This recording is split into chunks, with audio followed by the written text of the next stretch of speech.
Good morning, David. Yeah. Christopher, it's good to see you. We're alone today. Yeah, what's happened to dear old Reverend Neary? That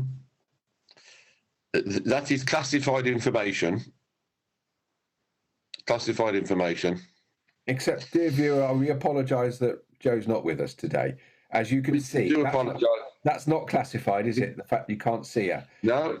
That's absolutely. She's not here, and she will be back according to my register sometime in September. Oh, miles away. Yeah. Sometime in September, according to my graph of the dates that we are both available, or not available, or could be available. Do you want to see my graph, dear viewer? Would you like to see my complicated graph? Oh, there it is. Oh, I tell you what, no expense spared with that technical graph. Spared. You haven't distributed your availability of all the availability of all to the rest of us. No, it doesn't matter, because as I speak to you now, I will confirm next week, and then I will go to suggest that the week after, which is our last appearance together, because you will then be on holiday, we could do what we've done in the past. Close your ears, dear viewer. We could record two. One for the week and one for the following week. How about that, eh? Is that going to be on the Wednesday? We can do it on whatever day we want to, Christopher. You and I are. I'm not here on Thursday next week, as your graph will tell you. I know. I've got it here. Query CG Wednesday. Oh. I'll have to look at my diary in a minute to see what I'm doing on Wednesday. Because, dear viewer, next Thursday, I'm at Melplash Show running the Rural Hope Tent, or helping with it. So if you want to come along and say hello to me. Yes, you'll be the Rural Hope Tent. Jack will be at the Rural Hope Tent at the Melplash Show. In person. As will the elusive Fiona. Oh. Fiona as well. Yeah. In fact, you could do a rev chat. You could record it after the show, couldn't you? We could do. But we will discuss that, dear viewer. You don't need to worry about it. We will do our best to keep this professional service of broadcasting going over the coming weeks. Yeah, where is Jo? Jo's at home. She's recovering from a strenuous exercise or something, and I've told her to take it steady. And she's also got a lot of prep of work to do, because she got weddings galore this weekend. And then she's away on the summer school at Durham College. She's playing it being the class mom again, isn't she? Teacher. Yeah. Rabuni. Is that right, Chris? It sounds right. I remember Mary saying it in my Bible. In my Bible said he turned around and he said in brackets he meant teacher or something. Oh, does that mean you didn't learn the Greek? Sorry? Does that mean you didn't learn the Greek? Well, I didn't need to, because it tells me in the Bible. She said Rabuni, which means teacher. I don't need two books if it tells me what it means, do I? This is true. That's very economical of you, David. It is, you see. You've got to learn this skill. That's what's kept me so young and vital over these past 30 years of ministry, Chris. Economy. Right, lesson learned. Economy. There we are. Right. Shall we take a pause, and then we've got some difficult scripture to try and work through.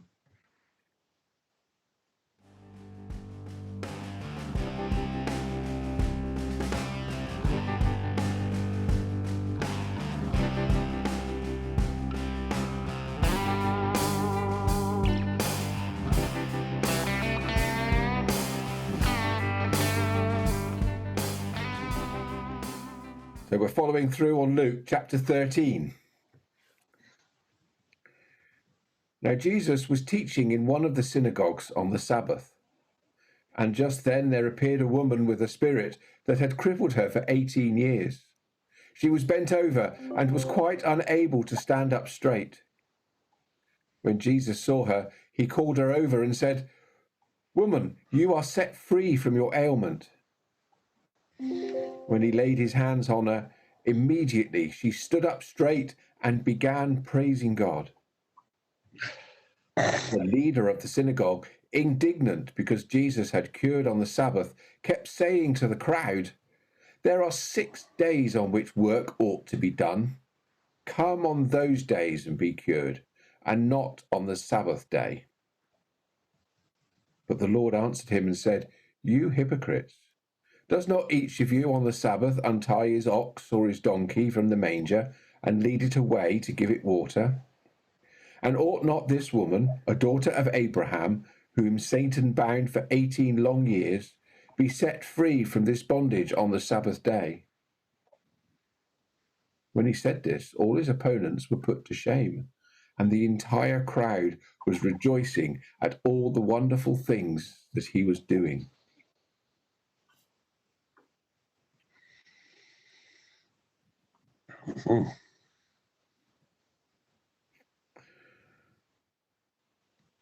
There we are.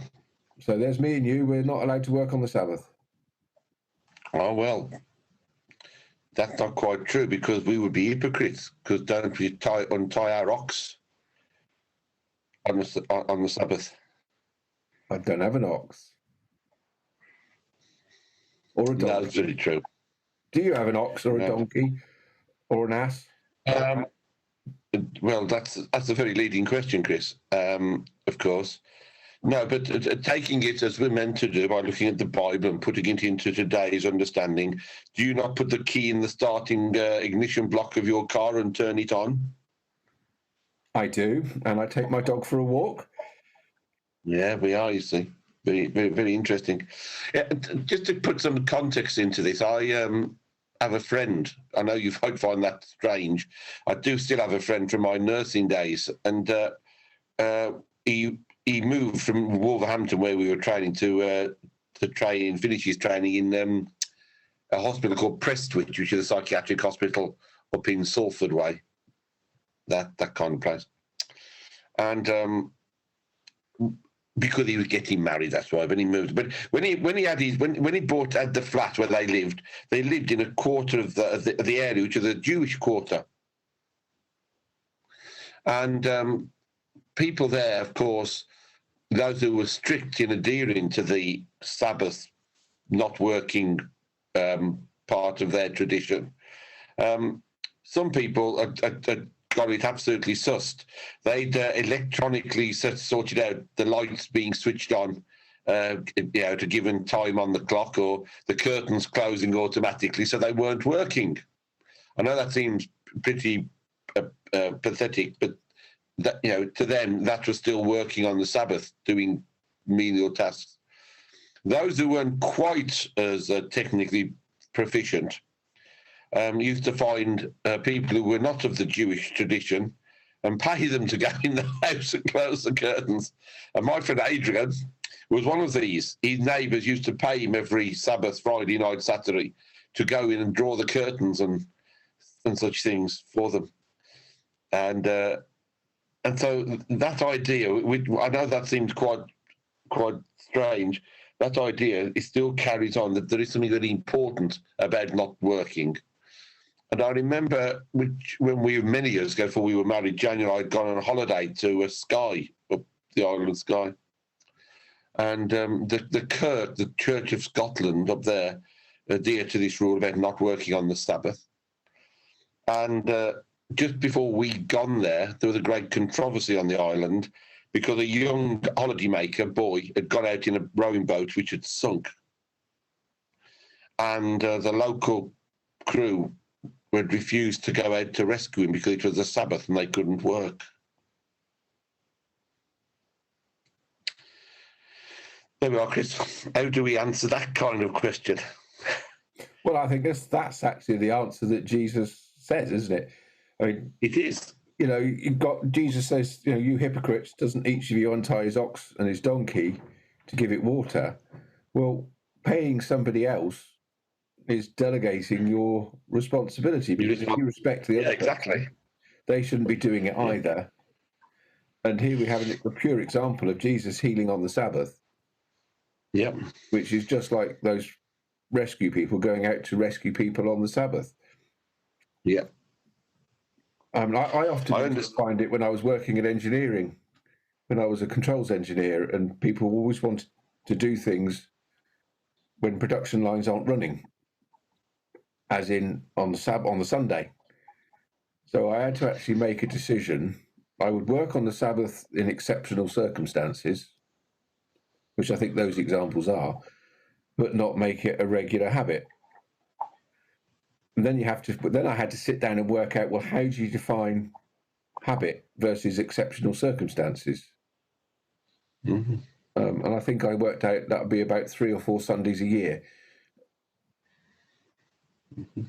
And that was how I roughly tended to balance it, because I think, we do these things. We do lead our ox and our donkey to the manger, and we lead it out to give it water. We do take our dogs for a walk. We do help out the sick. Nurses and doctors and care people all work on the Sabbath. And my dad had to milk cows on the Sabbath. They still generated milk, and there are others if they weren't milked, etc. So there's all many jobs that had to be done. Although I do think sometimes, I think there's a lot of things that we do on the Sabbath that didn't need to be done. Shops don't need to open on the Sabbath. We can do shopping other days of the week. And we're losing the idea of keeping the Sabbath day holy. We're losing the idea. It's become just another day of the week. And then we moan that people don't have time to come to church on Sunday mornings. Yeah, I think that's very interesting, because I remember being part of protest groups at the trade unions at the time when Sunday trading hours were being looked at, because from my point of view, there were 2 things. A, I knew that the promise of extra money for working on a Sunday, wouldn't last, because that wasn't going to happen. But secondly, in some ways, we've lost as you say, calling it Sabbath. We've lost, haven't we, the fact that one day in a week, the whole family could just, in some way stop, rest, visit family, whatever it may be. There is no rest or peace for so many people today. It's just a constant grind, isn't it? Yeah, I find also it's finding time to get all your family together is hard. I'm taking services on a Sunday. One of my sons is a chef, so he works silly hours and all days of the week. Another one's a teacher, and another one does whatever. Trying to sit there and find out, well, he does this, he does that. When are we all able to get together? And actually, very little time becomes available. But there is something about this, for me, about Sabbath. We've got the story, and this particular story is Jesus is trying to show the authorities of the temple that, the Sabbath is important. But if you're in God, but God's work is vital on even on the Sabbath, and etc. But the idea for me about Sabbath is an opportunity just to break the routine, just to stop, to find some peace and quiet. And we've lost that in a week. As a child, I remember Sunday felt different because there were no shops, there was no work. People may have done whatever they chose to do, and if we think churches were full even then because there was no work or whatever, then we've missed the point. But for individuals, whether you go to church or not, there is a need just to be able to stop, switch off. The whole meaning of Sabbath surely is about rest. So are you saying the Sabbath is made for man, not man for the Sabbath? I think that's a good point, Chris. I think that's a good point. I think very much that parts of Europe have got, if you look at the Christian Sabbath of Sunday, you've got it right, whereby morning is worship and afternoon is renewal of if you look at worship of renewal of your spiritual life, then the afternoon becomes family and social time, renewal of your own life and yourself and family. And I think somehow we've even lost that, haven't we, though? Because football takes place any day now, and Sundays have almost taken over from Saturday. Horse racing, which never took place on a Sunday, you can flock to if you want, and that's up to people. Yes, if you want to go to church is there. But we're even saying, how do we look at other days now? You can worship 7 days a week, which has always been the case, of course, but taking away the importance of a particular day of focus for the whole united church of God, wherever we are, knowing that, on a Sunday, wherever we are in this country, people are worshipping.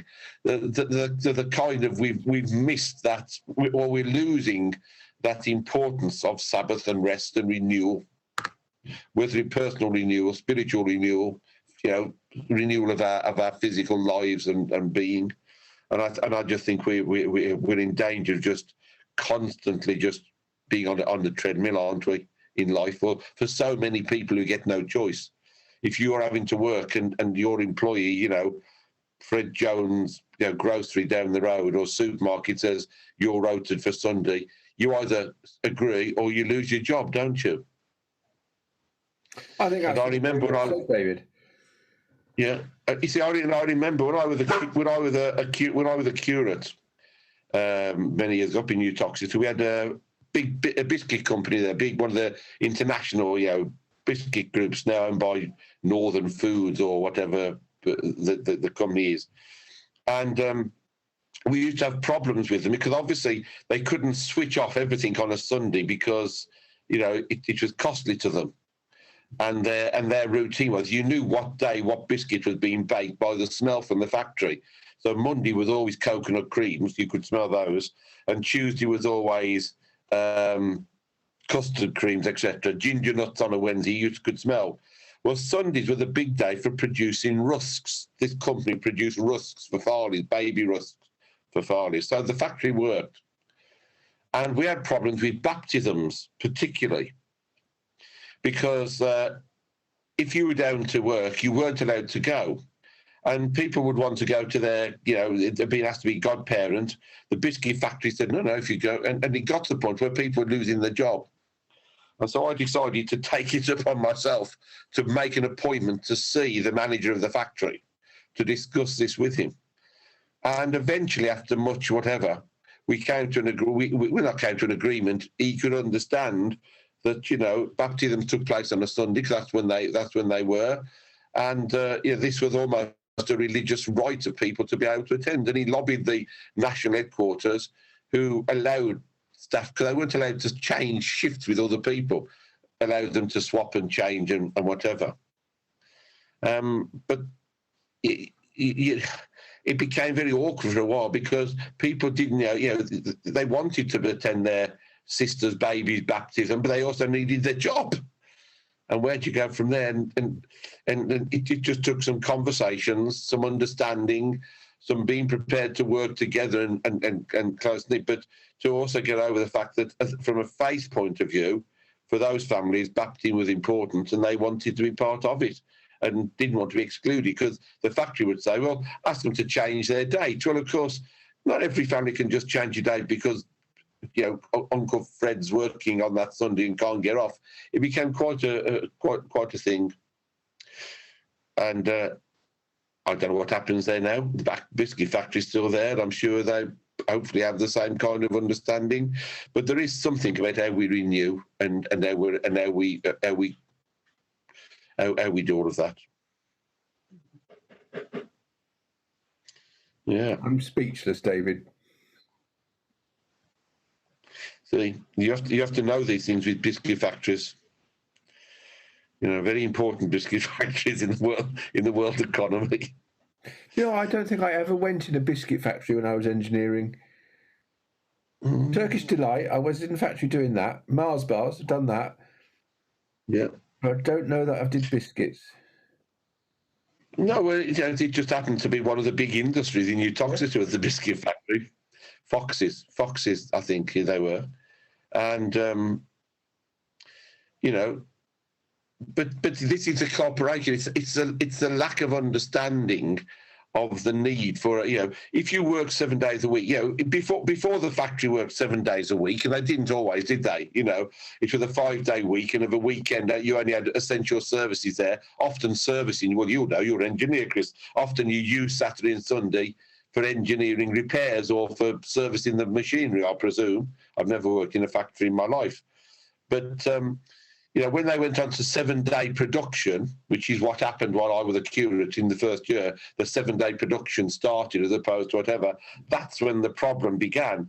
And what I went to try and say is, because of your change in working patterns, and I understand your need financially, I do have a degree in business studies, I can work out the economies of scale and the need for production. I said, but what you've done is, the one day they could guarantee to know that they could, choose to have their child baptised or go, agree to be godparent, etc., was a Sunday because they never worked. And now you've changed the whole of their pattern without thinking, if people come to me and say, can I change my Sunday? You don't just block them or obstruct them. So how do we treat Sundays now? How does that relate to what Jesus is saying in the passage about healing people on the Sabbath? What do we do to try and stop people doing things on the Sabbath? Because you could say where Jesus is saying, well, look, heal people and do good on the Sabbath and things, that's backing up that argument that becomes every day. Oh, excuse me. No, that it's okay to do lots of work on the Sabbath. How do we draw the line between keeping the Sabbath day holy? We're not going to change, are we, the way that the country and the world works, not alone. I think all we can try and do is encourage people to see that in their life they need a Sabbath day of some sort. Now, you could say my day off is Tuesday, but that's fine. What you do on a day, but I think from a church point of view, we continue to focus on Sunday as being the day of worship. The day when we give God His worth, and that's it. For those who do choose to worship, it should be important. How do you focus on those who are part of the life of the church, seeing that is what comes first on a Sunday? Renew yourself spiritually. Do what you like after church, but renew yourself spiritually rather than, as I see today, for many people, and am I the same maybe when I'm on holiday? I could be, that, we'll take this off, we'll have a rest. And we've kind of, in a way, as churches, facilitated this purely because of lack of ability to provide services in every church. How do we encourage those that don't have a service in their church on a Sunday to still see that it's important for their spiritual renewal to go to somewhere else? Because we know that in the countryside, if you put St Agnes in Little Bogglesworth, which is only half a mile from St Gertrude's in bigger Bogglesworth, you don't go because that's not my church. And the Sabbath is about how do we give God His worth all the time? And I think there's a collective nature to it, a togetherness. And I think that's what gets lost when your factory starts working on a Sunday and everybody's working on Sundays and things. It's good to get together to worship God together, however we do, and forming different communities. Now, our parish system that we have is location-based. Yeah. It's this village, that village, and it's that village church, and that's where the community is. Maybe we ought to change and have, here's a 4-on, 4-off shift pattern worship that's going to change the day they worship every 4 days. Or here's a Saturday worship group, and here's a Sunday worship group. And then the location becomes less important, so you can cover a wider area and gather together. I would agree with that, Chris. And how do you form that community? See, I would agree with that, because I think the key thing about about Christian community. And as I've said many times now, I don't very often talk about church because it's a misleading concept. Church is a building in many people's thought. But of course, we know that church is the community of people that gather there, the Christian community. And it's all right having a church that meets on a Monday for this or a Tuesday for that I fully support. But how do we help each of these individual collections and meetings of Christian people to realise that actually they're just part of a larger body, and from time to time we come together, and perhaps it's a Sunday, wherever you choose to hold your act of worship for your team or our team, that's an opportunity for the larger, wider community from time to time to meet together. And perhaps we do that in some ways with special events, Easter, Christmas, maybe harvest festivals, where people do slightly more come. But I think it's an interesting concept, and perhaps it's something I need to think about for my 150 words on the vision of the future vision of the diocese for the new bishop. I've got to do this homework over the next few days, writing 150 words what I think the vision of the diocese is going forward. Haven't you done that yet? Because you were talking about that last week. Yeah, well, I've done some of it because it's one of these things. It's 150 words. When you really start, it's many words. And when I first did it, it was about 180 words. So then I had to go back to it again, and so I've remastered it, and I'm not quite happy with the final whatever. I've got to about 146 words, so I've got 4 to play with if needs be. But I'm not quite sure because it doesn't quite say. I've got to work out the grammar to get it to say what I'm trying to say. Other than it could suggest something else. So yes, I've done it, or I've done the what you call it, the proof. But I've now got to do the final version. No, well done. So we're talking about sermons, gathered communities, Sundays, having time off. Yep. And all these things. What good do? Who does good on the Sabbath? Yep. How do we break our just habits on the Sabbath to actually really give God his worth? Because I think one of the most dangerous things I come across, and I've had it probably one of the most regular statements ever since I was a child, is I don't need to go to church to be a Christian. Yeah. I've heard that many, many times. And it really spoils the idea of, well, actually, we need to be a gathered community together and worship God together. It enhances our worship. A couple of weeks ago here in Loaders, we had a choir. It was the day after the fete, and the church was absolutely packed. The singing was really loud. It was so much more inspirational than when you just get a few people necessarily without any singing. Not that I'm decrying the smaller services. They can be very good and holy. It was just that when you get the big ones and these occasional ones of everybody gathered together, I think it just proves we are dependent on each other and one another. Yeah, I think the statement you made, though, about not needing to go to the church, I don't, in so many ways, disagree with that. If you choose to follow the life that you believe Jesus asks you to do, following his ways, and you base it on what we understand in Scripture, then you can do that. But there is also, for me, and my response has often been, whilst you can do that, and that's good, it is also good to have the support of other like-minded people to be able to pray with and to talk with as well. And it's like, I guess it's like supporting a football team. I can support Walsall from afar, and I do. And first thing I do every Saturday is look for their results and etc. But I'm far more effective if the club are in trouble and need extra vocal support if I was actually there, because I'm alongside other people who got a same kind of following and interest. And I think yes, you can follow that. You can follow a good Christian life. Many people do, and that's absolutely wonderful. But it's also good from time to time to gather with those like-minded people to pray, because for me the importance of collected prayer together and support of each other is vital and important. I couldn't agree with you more, David. Good. I'm pleased, Chris, that somebody's agreed with me, and that's good. Well, I'm not going to work on the Sabbath in a few weeks' time, so I shall be on holiday, but I shall still pray, though, on the Sabbath. As I did last year when we were in the Greek island, you'll remember, and there was a little Greek Orthodox chapel on the site of the hotel. I used to go and sit in there on the Sunday with my Bible and read and pray. And I felt it very useful. And sometimes it's good to be on your own, but other times it's good to be with others. And there we are. So well, Chris, I think we've confused enough people today, so that'll be good to end.